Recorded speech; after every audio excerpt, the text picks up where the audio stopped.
NBA season starts tonight. What's happening in Denver, live in LA? It's The Herd, wherever you may be, however you may be listening. iHeartRadio, Fox Sports Radio, FS1. J-Mac is joining me. Kayvon Thibodeau of the New York Giants joins us today. He's off to a very good start. He was banged up early, playing very well right now. So Kayvon Thibodeau, the former Oregon Duck, top of the draft board, near the top, playing well for the Giants. Do they sneak into my Herd hierarchy? Are the Jets in there is the real question. That's what America wants to know. It's really weird. I mean, outside of Philly, Chiefs, Bills, who do we love in the league right now? I mean, it's a lot of like, who's healthy, who's not, what's the motivation, who the quarterback is. If you watched Chargers Broncos last night, I was there at SoFi. Mark Sanchez, our guest, was there as well. None of those teams deserve to be in the top 10 for sure. That's ugly. Well, one isn't for sure. So let's start with this. Actually, last night, Denver and the Chargers are very similar. They're both in the AFC West.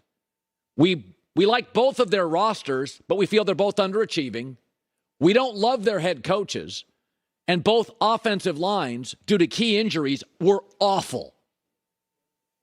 Regardless of who won, Denver's in much bigger trouble.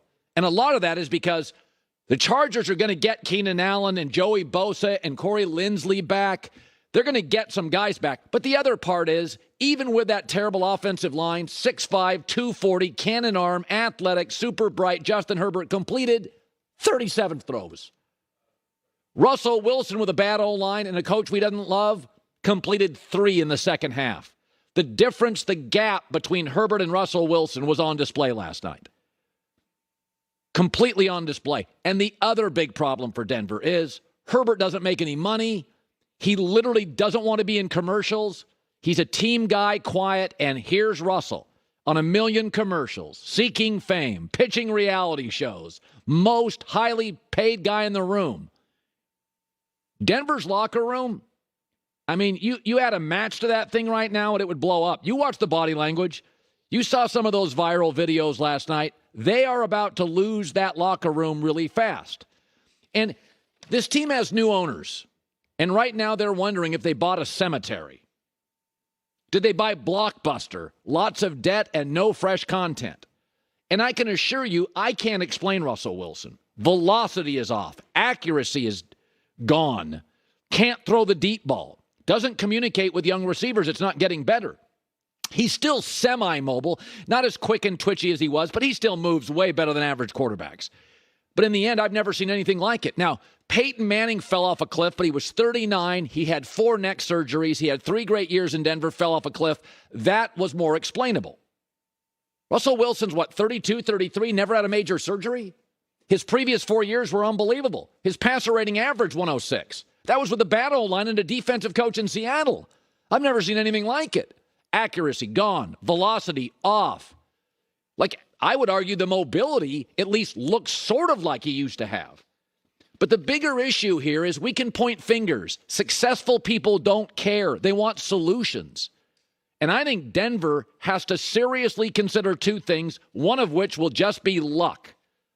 First of all, after the season, you move off Nathaniel Hackett. Doesn't matter if it's fair. Go look at Matt Ryan's numbers from Kyle Shanahan to Sark.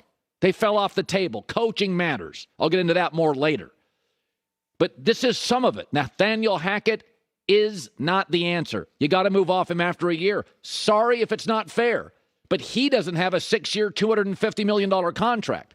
The other thing that you have to strongly consider, and it sounds weird because I love Russell, is they gave up their 1st and 2nd round pick. They have a 3rd round pick. Draft a quarterback. Can you find a Bailey Zappi? Can you find a Dak? Russell was a 3rd round pick. Can you go find a Kirk Cousins? He was a 4th round pick. You have to roll the dice. There's no way out of this.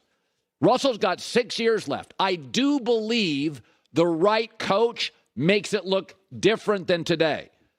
But maybe it's time to put pressure on Russell. Maybe he's doing too many commercials, pitching reality shows to production companies. I've said this with Brady and Russell. You know what, man? They're not talented enough to not be 100% committed. Mahomes could have 30 commercials. He's an all-time generational talent. But I think there's only 2 ways out of this. We can point fingers. There's no precedent for this. I've never seen anything like this. But successful people want solutions. You know, somebody told me as I started a small podcasting business, I asked a really successful guy or two, including Mark Cuban, give me some advice going into this business. They said, double down immediately on what works and bail on what doesn't. Don't be stubborn. Let's not be stubborn here. Nathaniel Hackett's not working, and Russell you're tied to. It's time to put more pressure on him. But this, now again, Russell's positive. Chargers issues a lot of them are solvable. Keenan Allen's back. The center's back. Joey Bosa's back. Denver, they're missing a left tackle who broke his leg. He's not coming back. This is your O-line the rest of the year. Russell, though, very optimistic after. No, we don't have division in our locker room. I mean, you guys saw how hard we played for each other tonight. I mean, everybody, it didn't go our way, but everybody's fighting their butts off every day. The guys up front, all line, receivers, tight ends, running backs, the defense, the defensive line, linebackers, and just, I mean, our safeties and corner. I mean, everybody's playing for each other. We felt like we could have won the game, and it didn't work out. And but everybody's together. We still believe in everything that we can do. I don't know. I'm watching the sidelines. I'm watching the viral videos. Listen, those two teams are very similar. Coaches we don't love. Rosters we do. Bad O-lines due to injuries. Two franchise quarterbacks. But I think the Chargers, even had they lost, I mean, Herbert's not healthy right now. He's not 100% healthy. Maybe 60, 70. He's not 100% healthy. But you feel like with the Chargers, there's solutions coming. Big, strong, strapping, young guy, not making big money at quarterback, who the teammates rally around and like. Like Denver feels kind of desperate. New owners, not going to sit around and wait. Successful people want solutions. I think you have to move off the coach in about 4 months, and I think you have to draft a quarterback just in case you can't solve it. My guess is it is somewhat solvable. Russell's better than what we're seeing, but there is no precedent for this. I mean, I've never seen this. 4 years with a bad O-line, 106 passer rating, 5-to-1 TD to interception ratio, 67% completion percentage to can't complete passes in a half. 3. Wow. All right, so this is interesting. I've said before, and, half serious, but I like that Patrick Mahomes got married. I do. I like my quarterbacks married. Why? Because when you're married, got to walk the dog. Got to pick up crap in the yard. Got to sacrifice for your kids. You don't always get your way. Marriage is teamwork and sacrifice. So's quarterback. The answers aren't always simple, but they are for a single guy. So after the Packers lost, Aaron Rodgers, who's always smart, right? It always sounds pretty smart, said this. Nobody works harder than Matt on the plan each week, and nobody comes with better ideas than him and his staff. But if it's not working, it's not because those guys aren't grinding. It's because we're not executing. And if we think we have the right players, then we need to simplify things. If you don't, then that's a whole other conversation. All right. Simplify things. Yes, Shanahan, Belichick, and Andy Reid, Sean Payton, they have very simple teams. Not. Simplicity is not the answer. Football's hard. It's complex. There's obstacles for the winning teams with the great quarterbacks. Simplify things sounds like what a rich single guy says who doesn't have to pick up crap from the dog or do honeydews. Hey, man, let's just simplify stuff. God, I wish marriage was that easy. And I wish quarterbacking was. In fact, Matt LaFleur, after that, was asked in his press conference about Aaron's comment. Matt, were you surprised to hear how much Aaron wants to simplify the offense yesterday? I don't know what that means. Yeah. What do you mean simplify it? Folks, simplify it is often code for, I don't want to put the work in. I don't want to have patience with young receivers. I don't want to have a knockdown drag out with Matt LaFleur in a film room. If you think football's easy, go play high school football. Even that's complex. College, more complex. Pro, It's the Rubik's Cube times the New York Times crossword puzzle. It's hard. Tom Brady said it this week. Football is hard.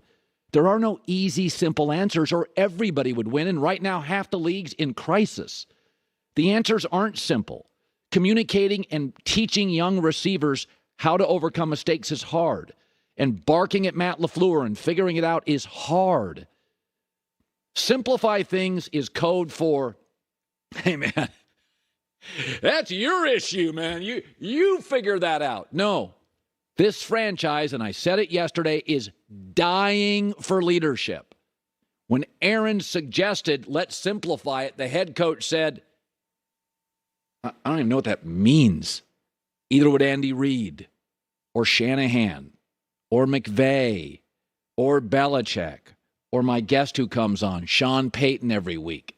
The answer to hard, complex businesses isn't just, let's scale it down.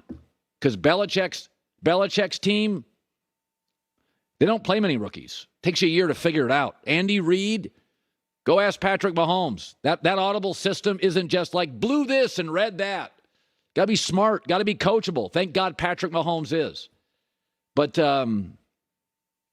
when the coach says, I don't even know what that means, that is obviously not the solution to real obstacles, which Green Bay now is facing and can probably overcome, but making it easier for everybody. Listen, the Jets already figured your offense out. Yeah, you watched that game. The Jets figured your offense out. You want to simplify it? You want to make it easier for Robert Saleh? Matt Eberflus? Hey, guys, you know how that offense was easy to decipher? We're going to simplify it. That's not the answer. All right. Yesterday, man, did I get pushback. Whew. I suggested